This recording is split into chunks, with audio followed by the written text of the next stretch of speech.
നമസ്കാരം. ഇപ്പോൾ കുറച്ച് കാലമായിട്ട് മുസ്ലിങ്ങളായിട്ടുള്ള ആളുകൾ എന്നോട് ചിലവർ വളരെ സ്നേഹത്തോടു കൂടി, ചിലർ കോപത്തോടു കൂടി, ചിലർ ധാർഷ്ട്യത്തോടു കൂടി, ചിലർ സങ്കടത്തോടു കൂടിയൊക്കെ ചോദിക്കുന്നൊരു ചോദ്യമുണ്ട്.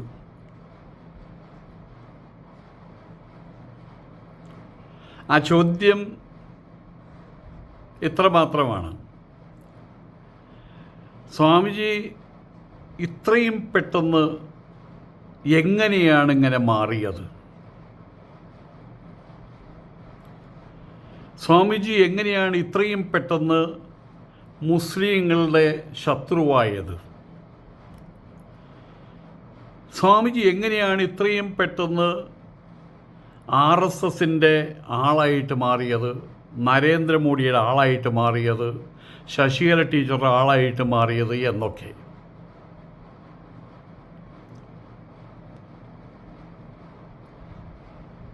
ഒരു മുഖവരിയും കൂടാതെ ഞാനൊരു കാര്യം പറഞ്ഞോട്ടെ. മറുപടിയല്ല, തിരിച്ചൊരു ചോദ്യമാണ്. സത്യത്തിൽ ഈ ചോദ്യം ചോദിക്കേണ്ടത്, നിങ്ങളിപ്പോൾ ചോദ്യം ചോദിക്കേണ്ടത് എന്നോടാണോ? എങ്ങനെയാണ് നിങ്ങൾ ഇത്രയും പെട്ടെന്ന് മോഡി വിരുദ്ധരായിട്ടുള്ള നിങ്ങൾ ഇത്രയും പെട്ടെന്ന് മോഡിയുടെ പ്രേമഭാജനങ്ങളായിട്ട്, മോഡിയുടെ ആരാധകന്മാരായിട്ട് മാറിയത് എന്നുള്ള ചോദ്യം എന്നോടാണോ സത്യത്തിൽ ചോദിക്കേണ്ടത്?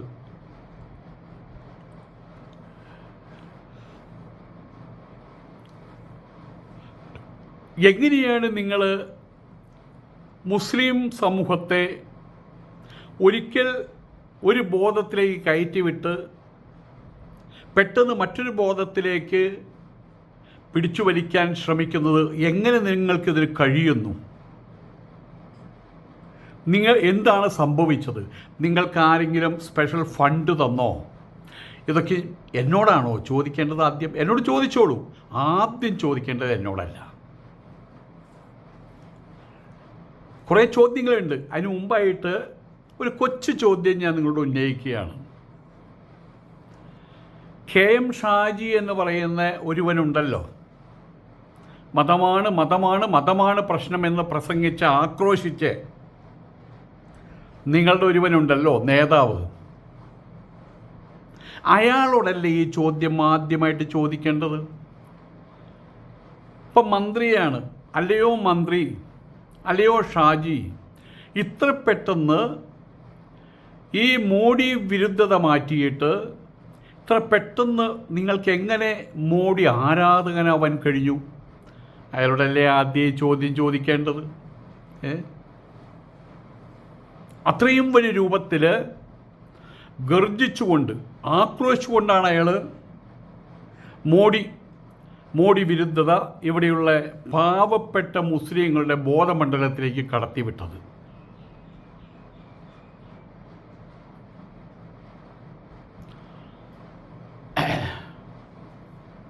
അങ്ങനെയുള്ള പലരുടെയും കാര്യങ്ങൾ എണ്ണി എനിക്ക് ചോദിക്കാനുണ്ട്, അഥവാ നിങ്ങളെക്കൊണ്ട് ചോദിപ്പിക്കേണ്ടതുണ്ട്.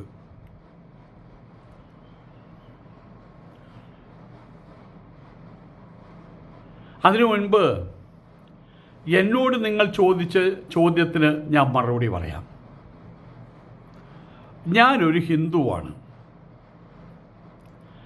ആയതുകൊണ്ട് തന്നെ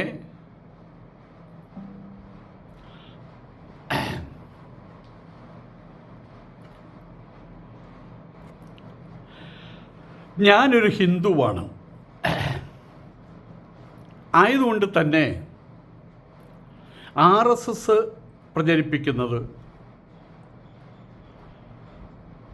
മോദി പ്രചരിപ്പിക്കുന്നത്, RSSൻ്റെ വിവിധ ഭാവങ്ങൾ സംഘപരിവാറുകാർ പ്രചരിപ്പിക്കുന്നത് ഹിന്ദുത്വമാണ്, ഹിന്ദുയിസമാണ്. ഒരു പരിധിവരെ എൻ്റെ ചിന്തകൾക്ക് അനുരൂപവുമാണ്. എനിക്ക് ഒരു സംഘപരിവാറുകാരനാകാൻ ഇവിടെ നിന്ന് ഇങ്ങോട്ട് എടുത്ത് ചാടാവുന്ന അത്രയേ ഉള്ളൂ. ഒരു വരമ്പിൻ്റെ ഒരു വര വരച്ചാൽ അപ്പുറത്തും ഇപ്പുറത്തും അത്രയേ ഉള്ളൂ.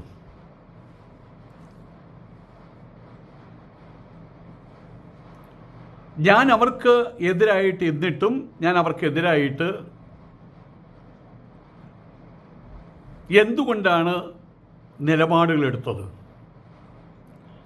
അക്കാര്യം നിങ്ങളോട് പലപ്പോഴും ഞാൻ ആവർത്തിച്ച് പറഞ്ഞിട്ടുണ്ട്. ഇപ്പോൾ ഞാനത് പറയുന്ന സമയത്ത് നിങ്ങൾ പറയും, ഞങ്ങൾക്ക് വേണ്ടി സംസാരിക്കാൻ എടോ ചാമിയാരെ നിങ്ങളോട് പറഞ്ഞിട്ടുണ്ടായിരുന്നല്ലോ എന്ന്. ഞങ്ങൾക്ക് വേണ്ടി സംസാരിക്കാനും ഞങ്ങളെ രക്ഷിക്കാനും അള്ളാഹു ഉണ്ട്, തന്നെപ്പോലൊരാളുടെ ആവശ്യമില്ല എന്ന്. അത് നിങ്ങൾ പറയും. ഇതിനടിയിൽ കമൻറ്റുകൾ വരും, കാണാം. ഇവിടെയുള്ള മുസ്ലിം സഹോദരീ സഹോദരന്മാർ വളരെ വലിയ രീതിയിൽ ജിഹാദിൻ്റെ പേര് പറഞ്ഞ്, ഹലാലിൻ്റെയും നോൺ ഹലാലിൻ്റെയും പേര് പറഞ്ഞ്, തീവ്രവാദത്തിൻ്റെ പേര് പറഞ്ഞ് സംഘപരിവാറുകാർ എടുത്തിട്ട് അലക്കുന്നത് കണ്ടപ്പോൾ ഞാൻ അവരോട് പറഞ്ഞു, നിങ്ങൾ ഈ ചെയ്യുന്നത് ശരിയല്ല. അവരും ഇന്ത്യയിൽ ജനിച്ചു വളർന്നവരാണ്, ഇന്ത്യക്കാരാണ്, ഭാരതീയരാണ്. ഒറ്റപ്പെട്ട സംഭവങ്ങൾ മുഴുവൻ മാനദണ്ഡമാക്കിയിട്ട് ഒരു സമൂഹത്തെ ഒറ്റയടിക്ക് ഇങ്ങനെ ഹിംസിക്കുന്നത് ശരിയല്ല എന്നിങ്ങനെ ഞാൻ ആവർത്തിച്ചു പറഞ്ഞു. അത് ആ ഒരു സാഹചര്യത്തിലാണ് ഞാൻ RSSകാരുടെ പ്രവൃത്തിക്കെതിരായിട്ട് സംസാരിച്ചത്. അതിൻ്റെ ഒരു ധർമ്മമായിട്ടാണ് ഞാനന്ന് കരുതിയത്. ഓടിച്ചാടി അർമാദിച്ച് നടക്കുന്നവന് ഒരു കൈ സഹായം നൽകാൻ അതിൻ്റെ ആവശ്യമില്ലല്ലോ. വീണ് പോയവർക്കാണ് അതിൻ്റെ ആവശ്യമുള്ളത്.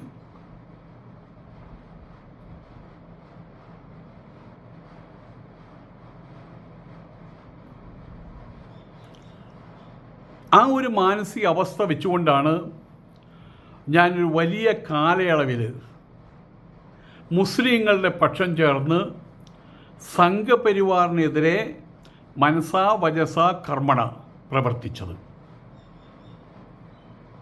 ഇപ്പോൾ നിങ്ങളുടെ പടച്ചവനെ വിളിച്ചൊന്ന് സത്യം ചെയ്തുകൊണ്ട് പറയൂ, നിങ്ങളൊക്കെ RSSൻ്റെ ആരാധകന്മാരായി പോയില്ലേ? ഈ ഭാരതം, നരേന്ദ്രമോദി ഭരിക്കുന്ന ഭാരതം, ആ ഭാരതത്തിൽ ഞങ്ങൾ വളരെയധികം സുരക്ഷിതത്വം അനുഭവിക്കുന്നു എന്ന് നിങ്ങളുടെ ഉസ്താദുമാർ തന്നെ പറഞ്ഞില്ലേ പരസ്യമായിട്ട്? മോഡിയുടെയും സംഘപരിവാറിൻ്റെയും കാര്യം പറയുമ്പോൾ നിങ്ങൾക്കിപ്പോൾ മനസ്സിനൊരു കുളിർമ അനുഭവപ്പെടുന്നില്ലേ? ഇപ്പോൾ നിങ്ങൾ സംഘപരിവാർ വിരുദ്ധരല്ല.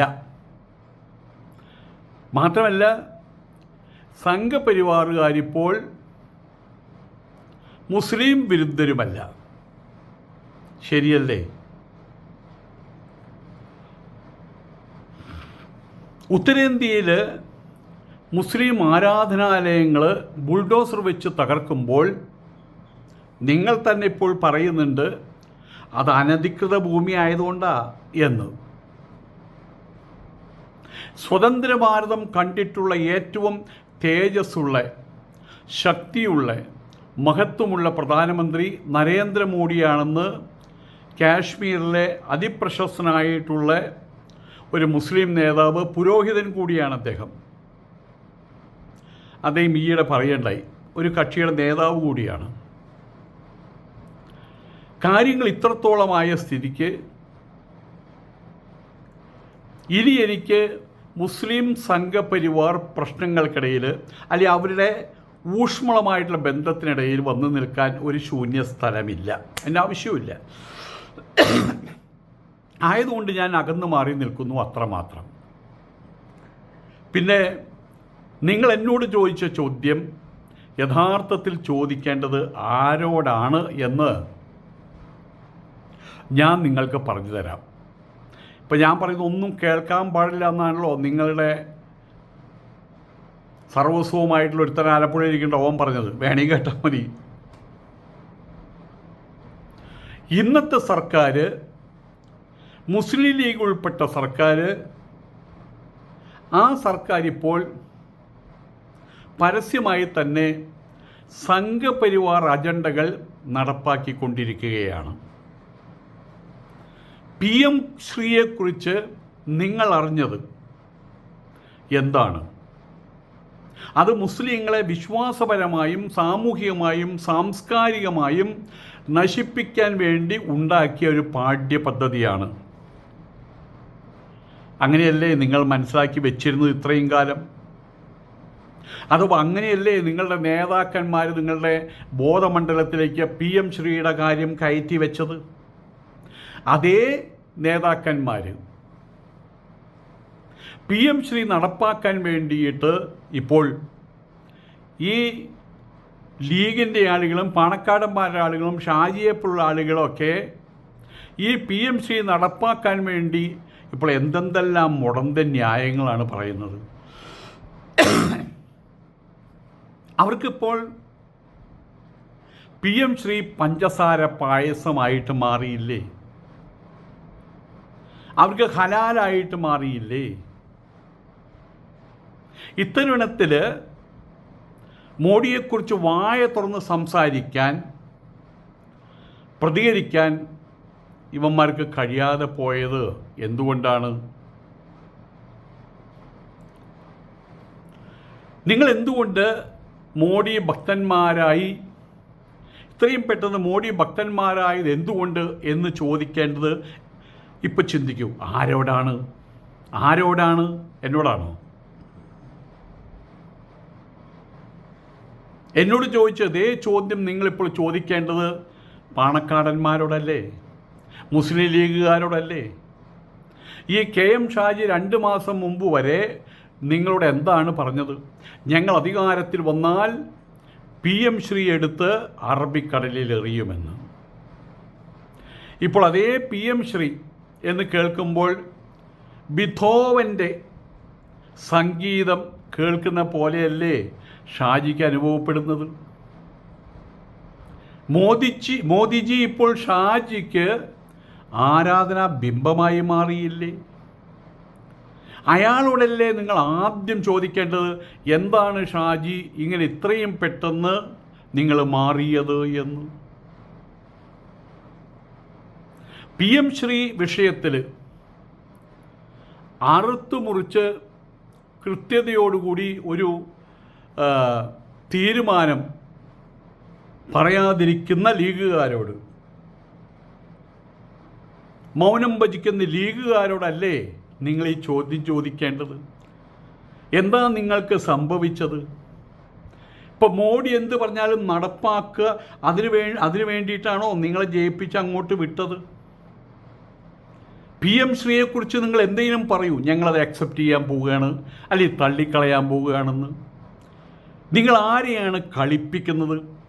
ചോദ്യം ചെയ്യൂ. നിങ്ങൾ അവരോടാണ് ചോദ്യം ചെയ്യേണ്ടത്. PM ശ്രീക്ക് അനുരൂപമെന്നോണം മൗനം ഭജിക്കുന്ന ലീഗുകാരെ നിങ്ങൾ ആദ്യം ചോദ്യം ചെയ്യേണ്ടത്. എന്താ ലീഗുകാർ ഇത്രയും വലിയൊരു മാറ്റം, ഇങ്ങനൊരു മനംമാറ്റം ഇത്രയും പെട്ടെന്ന് സംഭവിച്ചത്? എന്താ ലീഗുകാരെ നിങ്ങൾക്ക് മോദി ഭക്തന്മാരായിട്ട് നിങ്ങൾ മാറിയത്? ഇതൊക്കെ ചോദിക്കും നിങ്ങൾ. എന്നിട്ട് വാ എന്നോട് ചോദിക്കാൻ. സതീശനെ മുഖ്യമന്ത്രിയാക്കിയില്ലെങ്കിൽ ഞങ്ങൾ ലീഗുകാർ UDF വിടും എന്ന് പറയാൻ കാണിച്ച ധീരത 60 ദിവസം മുമ്പല്ലേ സംഭവിച്ചത്? ഇപ്പോൾ അതെന്തേ ഇല്ലാതെ പോയത്? ഇതല്ലേ നിങ്ങൾ എന്നോട് ചോദിക്കാൻ, ലീഗുകാരോട് ചോദിക്കേണ്ട ചോദ്യം. PM ശ്രീ അറബിക്കടലിൽ വലിച്ചെറിഞ്ഞില്ലെങ്കിൽ, അത് നടപ്പാക്കാനുള്ള ഉദ്ദേശ്യമെങ്കിൽ ഞങ്ങൾ UDF വിടും എന്ന് പറയാനുള്ള ആണത്വം, ലിംഗബലം എന്തുകൊണ്ടാണ് ഹേ ലീഗുകാരെ നിങ്ങൾക്കില്ലാതെ പോയത്? ഇതല്ലേ ചോദിക്കേണ്ടത്? അവരോടല്ലേ ചോദിക്കേണ്ടത്? എന്നോടാണോ ചോദിക്കേണ്ടത്? നിലവിളക്ക് പ്രശ്നം വന്ന സമയത്ത് ഫാത്തിമ തഹ്ലിയ ആ പെൺകുട്ടിയെ നിങ്ങൾ ചോദ്യം ചെയ്തു. ഇനിമേൽ ആവർത്തിക്കരുതെന്ന് വിലക്കി. ഇപ്പോൾ നരേന്ദ്രമോദിയുടെ ഫോട്ടോ മുസ്ലിം വീടുകളിൽ വെക്കാം എന്ന് പറഞ്ഞതിൻ്റെ പേരിൽ എന്തുകൊണ്ടാണ് നിങ്ങൾ ഷാജിയെ ചോദ്യം ചെയ്യാത്തത്? നിലവിളക്കിൻ്റെ കാര്യം പറഞ്ഞ സമയത്ത് ആനുഷംഗികമായിട്ട് മറ്റൊരു കാര്യം കൂടി നിങ്ങളോട് ചോദിക്കാൻ തോന്നുകയാണ്. കാസർഗോഡ് 2 ദിവസം മുൻപ് ഒരു ഹിന്ദുവിൻ്റെ മൃതദേഹം ആചാരപ്രകാരം ചിതയൊരുക്കി, ഹിന്ദു ആചാരപ്രകാരം മൃതദേഹം മുസ്ലിങ്ങൾ തീ വയ്ക്കാറില്ലല്ലോ, അവർ കുഴിച്ചിടാറില്ലേ പതിവ്. പക്ഷെ ഹിന്ദു ആചാരപ്രകാരം മൃതദേഹം പട്ടടയിൽ വെച്ച് ദഹിപ്പിക്കുകയാണ് ചെയ്തത്. അതിന് മുന്നിൽ നിന്നു എന്ന് പറയുന്ന തട്ടമിട്ട് പർദ്ദയിട്ട മുസ്ലിം സ്ത്രീകളോട് അവരോട് നിങ്ങളെന്താ ചോദ്യം ചെയ്യാത്തത്? അവരെ നിങ്ങളെന്താ വിലക്കാത്തത്? നിങ്ങൾ ചോദിക്കേണ്ട ചോദ്യമാണ്. നിങ്ങൾ എന്നോട് പലരും ചോദിക്കുന്നില്ലേ, നിങ്ങൾ അവരോട് ചോദിക്കേ. സത്യപ്രതിജ്ഞ ചടങ്ങ് നടക്കുന്ന സമയത്ത് നാളിതുവരെ ഈ ഭാരതത്തിൽ ഉടനീളം പിന്തുടർന്നു വന്നിരുന്ന അള്ളാഹുവിൻ്റെ നാമത്തിൽ എന്ന വാക്കുകൾ 2 എടുത്തു മാറ്റിയത്. അത് പറയാതിരുന്നത് എന്തുകൊണ്ടാണോ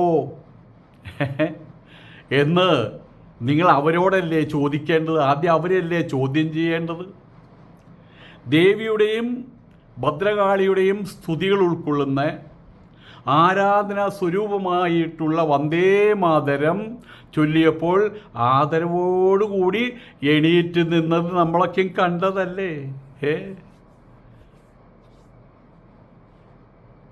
ലാ ഇലാഹ ഇല്ലല്ല മുഹമ്മദ് റസൂലുള്ള എന്ന് പറഞ്ഞ നിങ്ങൾക്ക് എങ്ങനെ ഇങ്ങനെയുള്ള ഭദ്രകാളി സ്തുതികളുടെയും ആരാധനാ സ്വരൂപത്തിന് മുമ്പിൽ എണീറ്റ് നിൽക്കാൻ കഴിഞ്ഞു, ആദരിക്കാൻ കഴിഞ്ഞു?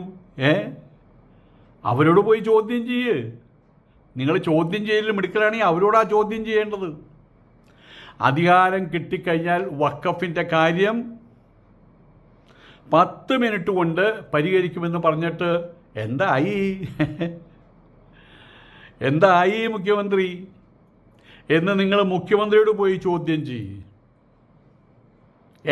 എന്നോടല്ല ചോദ്യം ചെയ്യേണ്ടത്, മുഖ്യമന്ത്രിയോട് പോയി ചോദ്യം ചെയ്യ്. കേന്ദ്ര സർക്കാരിൻ്റെ PMAY ഭവന പദ്ധതി പ്രകാരം പ്രധാനമന്ത്രിയുടെ ഫോട്ടോ മുസ്ലിം വീടുകളിൽ, ക്രിസ്ത്യൻ വീടുകളിൽ, ഹിന്ദു വീടുകളിൽ എല്ലായിടത്തും വയ്ക്കാം. അതുകൊണ്ട് ഇപ്പം എന്താ കുഴപ്പം എന്ന് പറഞ്ഞ കൂട്ടത്തിൽ ഇപ്പോഴത്തെ മന്ത്രി ഷംസുദ്ദീനും ഉണ്ട് കേട്ടോ, മണ്ണാർക്കാടുന്ന്. ഷാജിയോട് എന്താ നിങ്ങൾ ചോദിക്കാത്തത്? ഷംസുദ്ദീനോട് എന്താ നിങ്ങൾ ഇതൊന്നും ചോദിക്കാത്തത്? അവരോടൊക്കെയല്ലേ നിങ്ങളിത് ആദ്യം ചോദിക്കേണ്ടത്. ലക്ഷദ്വീപിൽ മുസ്ലിങ്ങളുടെ വോട്ട് വാങ്ങി 2 പ്രാവശ്യം MP ആയി പോയ ആളാണ് ഇപ്പോൾ കടുത്ത മോദി വിരുദ്ധനായിരുന്നു അദ്ദേഹം, മുഹമ്മദ് ഫൈസൽ. ഇപ്പോൾ അദ്ദേഹം BJPയുടെ പാളയത്തിലാണ്. അങ്ങനെയുള്ള ആളുകളോടൊക്കെയല്ലേ ചോദ്യം ചെയ്യേണ്ടത്. എന്നോട് ചോദിച്ച ചോദ്യം അവരോടല്ലേ ചോദിക്കേണ്ടത്. നിങ്ങൾ എങ്ങനെയാണ് ഇത്രയും പെട്ടെന്ന് മോദി ഭക്തനായത് എന്ന് നിങ്ങൾ അവരോടല്ലേ ചോദിക്കേണ്ടത്. മോദി ഭക്തൻ എന്ന് പറഞ്ഞാൽ നിങ്ങളുടെ കണക്ക് പ്രകാരം മോദി നല്ലവരെന്ന് പറഞ്ഞാൽ മുസ്ലിങ്ങളെ ഭത്സിച്ചു എന്നല്ലേ എൻ്റെ അർത്ഥം. അപ്പോൾ അവരോടല്ലേ ചോദിക്കേണ്ടത്. PM ശ്രീയുടെ കാര്യം വന്നപ്പോഴും ഭവന പദ്ധതിയുടെ കാര്യം, അതിൽ ഫോട്ടോ വയ്ക്കേണ്ട കാര്യം വന്നപ്പോഴും മുസ്ലിം ലീഗിൻ്റെ സ്ഥാനത്ത് പ്രതിഷ്ഠയായിട്ട് ആനസ്തനസ്ഥനായിട്ടിരിക്കുന്ന അതിൻ്റെ പ്രസിഡൻ്റ് ഇപ്പോൾ ഒന്നും മിണ്ടാനാവാതെ, ഉരിയാടാനാവാതെ, വായില്ല കുന്നിലപ്പനായിട്ടിരിക്കുകയാണ്. അയാളെയല്ലേ ആദ്യം ചോദ്യം ചെയ്യേണ്ടത്. നിങ്ങളൊക്കെ എത്ര പെട്ടെന്നാണ് ഇപ്പോൾ മോദി ആരാധകന്മാരായി പോയത്. എത്ര പെട്ടെന്നാണ് നിങ്ങളിപ്പോൾ കേന്ദ്ര ഗവൺമെൻറ്റിൻ്റെ അടിയാളന്മാരായി പോയത്. ഈ ചോദ്യം അവരോട് ചോദിക്ക്. ചോദ്യം ചെയ്യാൻ നിങ്ങൾക്ക് താല്പര്യമുണ്ടോ? എന്നോട് മാത്രമല്ല ചോദ്യം ചോദിക്കേണ്ടത്. ഇത്തരം ചോദ്യങ്ങൾ അവരോടാണ് ചോദ്യം ചോദിക്കേണ്ടത്. മനസ്സിലാവണ്ട സാറേ. എൻ്റെ കാര്യത്തിൽ പറയുകയാണെങ്കിൽ നിങ്ങളുടെ കൂട്ടത്തിലുള്ള അസാമാന്യമായിട്ട് ബുദ്ധിജീവികൾ, പണ്ഡിതന്മാർ, ആ പണ്ഡിതന്മാർ, ബുദ്ധിജീവികൾ, സ്കോളേഴ്സ്, തലയെക്കെട്ടുകാർ പലരും പ്രവചനം നടത്തിയിട്ടുണ്ടല്ലോ. സ്വാമി വേഷം കെട്ടി കിടക്കുന്ന ഇയാൾ കള്ളനാണ്, RSS ചാരനാണ്, അയാളെ സൂക്ഷിക്കണം എന്നൊക്കെ ഇവർ നിങ്ങളുടെ ചെവിയിൽ മന്ത്രിച്ച് തന്നതല്ലേ? അത് അതേപടി ഏറ്റുവാങ്ങി മനസ്സിൽ വെച്ച് അത് മറ്റുള്ളവർക്ക് പകർന്നു കൊടുത്തു നിങ്ങളൊക്കെ തന്നെയാണല്ലോ. അപ്പം അതിൽ ഉത്തരം അവിടെ ആയില്ലേ? ഞാനൊരു കള്ളനാണ്, ഈ സ്വാമി ഒരു കള്ളനാണ്, ജന്മനാ കള്ളനാണ്, ഫ്രോഡാണ്, ചതിയനാണ്, വഞ്ചകനാണ്. നിങ്ങളുടെ തന്നെ ഉസ്താദ് ആലപ്പുഴയിൽ ഒരുത്താൻ ഇപ്പം എത്രയോ 26 28 വീഡിയോ ചെയ്തിട്ടുണ്ട് ഞാൻ കള്ളനാണെന്ന് പറഞ്ഞിട്ട്. നിങ്ങൾക്ക് എന്നിട്ടും ബോധ്യമായില്ലേ? ഒരു കള്ളന് പറ്റിയ പണി അത്ര ഞാൻ ചെയ്തുള്ളൂ, ഒരു വഞ്ചകന് പറ്റിയ പണി അതേ ചെയ്തുള്ളൂ. വാക്കുകൊണ്ട് നിങ്ങളെ വഞ്ചിച്ചു. എനിക്ക് ഇസ്ലാമിനെ ഇഷ്ടമാണ്, നബി തിരുമേനിയെ ഇഷ്ടമാണ്, ഖുറാനിൽ പറയുന്ന വചനങ്ങൾ പലതും എൻ്റെ ജീവിതത്തിൽ ഞാൻ അനുഷ്ഠിക്കാറുണ്ട്. ഇതൊക്കെയും പറഞ്ഞ് ഞാൻ നിങ്ങളെ വഞ്ചിച്ചു. അതാണല്ലോ എൻ്റെ തൊഴിൽ. ഞാനൊരു ഫ്രോഡാണല്ലോ. അത് നിങ്ങളുടെ തലയെക്കെട്ടുകാരൻ്റെ അവൻ്റെ ബുദ്ധി വെച്ച് അവൻ പ്രവചിച്ചതാണല്ലോ, നിങ്ങൾ ഏറ്റുവാങ്ങിയതുമാണല്ലോ. അപ്പോൾ അതിന് ഉത്തരവായില്ലേ? എന്താണ് സ്വാമി ഇത്രയും പെട്ടെന്ന് മോഡി ഭക്തനായത്? ഞാനൊരു വഞ്ചകനായതുകൊണ്ട്.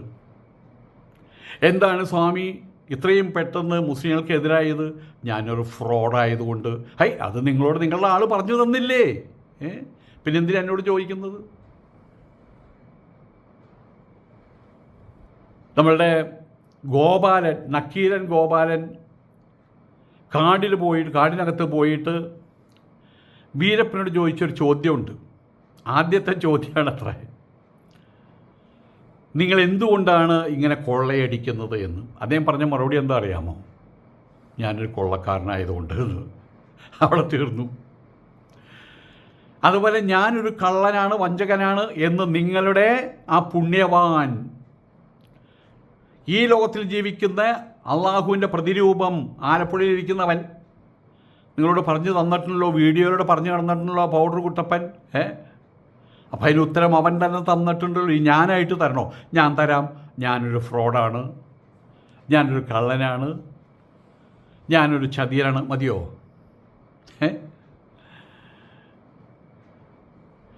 ഒരു പരിധിക്കപ്പുറം ഇത്തരം ആളുകളുടെ കൽപ്പനകൾ,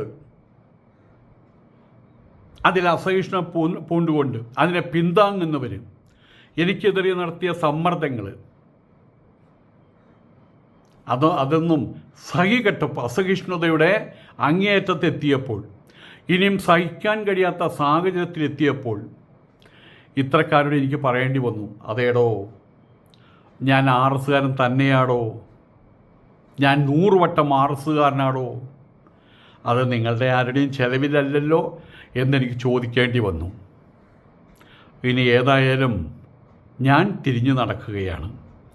ഇനി എനിക്ക് അധികം നാളുകളില്ല, ഇനി അധികം ജീവിതത്തിന് ഇനി സമയങ്ങളില്ല പുതുതായിട്ടൊന്നും മാറാൻ. ആയതുകൊണ്ട് ഞാൻ നടക്കുന്ന വഴിയിൽ കൂടെ തിരിഞ്ഞു നടക്കുന്നു. ആ വഴിയിൽ കൂടെ ഞാനിങ്ങനെ ഇപ്പോൾ തന്നെ ഒരുപാട് ദൂരം പിന്നിട്ട് കഴിഞ്ഞു. ആയതുകൊണ്ട് ഇനിയൊരു തിരിച്ചു വരവ് എനിക്ക് സാധിക്കുന്ന കാര്യമല്ല, ദുസ്സാധ്യമല്ല, അസാധ്യമാണ്. നിങ്ങളൊട്ട് അത് ആഗ്രഹിക്കുന്നുമില്ല. എന്നാലൊരു രഹസ്യം പറയാം. കുറേ സുഹൃത്തുക്കൾ, എന്നെ അറിയുന്ന സുഹൃത്തുക്കൾ, മുസ്ലിം വാപ്പയ്ക്കും മുസ്ലിം ഉമ്മയ്ക്കും ജനിച്ച കുട്ടികൾ, ഇസ്ലാമിനെ പിന്തുടരുന്നവർ, സ്വന്തം ബുദ്ധി വെച്ച് ചിന്തിക്കുന്നവർ ഇന്നും എന്നോട് സ്നേഹം വെച്ച് പുലർത്തുന്നുണ്ട്. അന്നത്തെ പോലെ ഇന്നും കാലത്ത് എണീറ്റ് കഴിഞ്ഞാൽ സ്വാമിജി നമസ്കാരം, സ്വാമിജി ഗുഡ് മോർണിംഗ്, സ്വാമിജി അസ്സലാമു അലൈക്കും എന്ന് പറയുന്ന 100 കണക്കിന് ആൾക്കാർ ഇപ്പോഴിരിക്കുന്നുണ്ട്. എനിക്ക് അവർ മതി. അവരെ ഞാൻ കരുതുന്ന കുതിരകളായിട്ടാണ്. എന്നെ ചോദ്യം ചെയ്യുന്ന ആളുകളെ ഞാൻ കാണുന്ന കഴുതകളായിട്ടാണ്. കഴുതകളുമായിട്ടുള്ള സഹവാസം എന്തോ എനിക്ക് വലിയ ഇഷ്ടമല്ല കേട്ടോ. കുതിരകളോടാണ് ഇഷ്ടം. നമസ്കാരം.